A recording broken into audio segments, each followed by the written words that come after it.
যখন আল্লাহর নবী মেরাজ থেকে ফিরে এসেছেন, এখন রজব মাস চলছে, উলামায়ে কেরামের মতামত হচ্ছে যে রজব মাসে মেরাজ সংগঠিত হয়েছিল।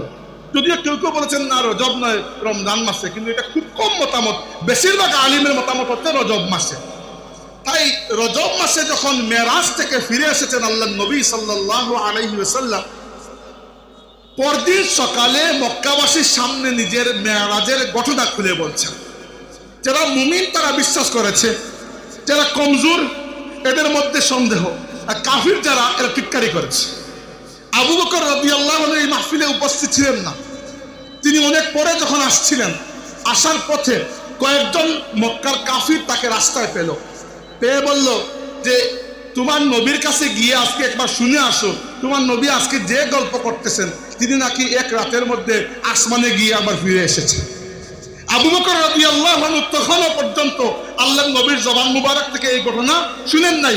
যেহেতু তারা নবীর বরাত দিয়ে বলেছে, নবীর রেফারেন্স দিয়ে বলেছে, তিনি বলেছেন লা ইন ক্বালা যাকা লাকাদ সাদাকা, যদি আমার নবী এই কথা বলে থাকেন তাহলে তিনি সত্য কথা বলেছেন। আবু বকর পরে এসেছেন, প্রথমে চলে এসেছেন জিবরাইল, এসে বলেছেন ইয়া রাসূলুল্লাহ, আল্লাহ নিজে আপনার সাহাবী আবু বকরকে সিদ্দিক উপাধি দান করেছেন। আর আল্লাহর নবী কি বলেছেন, লাউ উযিনা ঈমানু আবু বকরিন ফি ঈমানিল আলামি লারাজাহা, আবু বকরের ঈমানকে যদি এক পাল্লায় তোলা হয় আর নবী রাসূল বাদে বাকি দুনিয়ার तमाम মুমিনের ঈমানকে এক পাল্লায় উঠানো হয়, আমার আবু বকরের ঈমানের পাল্লা ভারী হয়ে যাবে।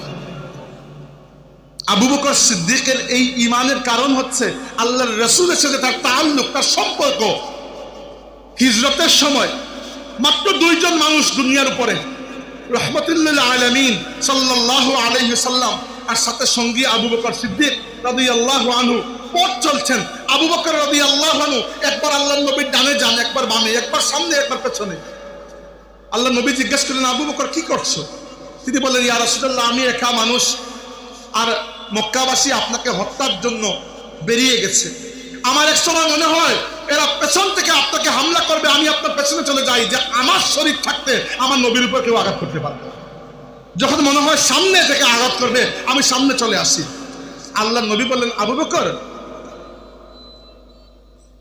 সেই দুইজন ব্যাপারে, সেই দুইজন ব্যক্তির ব্যাপারে, অর্থাৎ তোমার এবং আমার, মাজা ক্বালা লিইসনাইনি আল্লাহু সালিসুহুমা, সেই দুইজনের ব্যাপারে তোমার কি মতামত, যাদের সাথে সার্বক্ষণিক তৃতীয় জন হিসাবে আল্লাহ উপস্থিত আছে।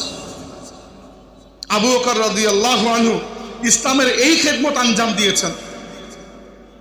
সাহাবায়ে কেরামের সবচেয়ে বড় গুণ যেটা, যার মাধ্যমে তারা আল্লাহর কাছে সবচেয়ে প্রিয় পাত্র হয়েছেন, সেটা হচ্ছে আল্লাহর রাসূলের সাথে তাদের শ্রদ্ধা, মহব্বত, তাজিমের সম্পর্ক।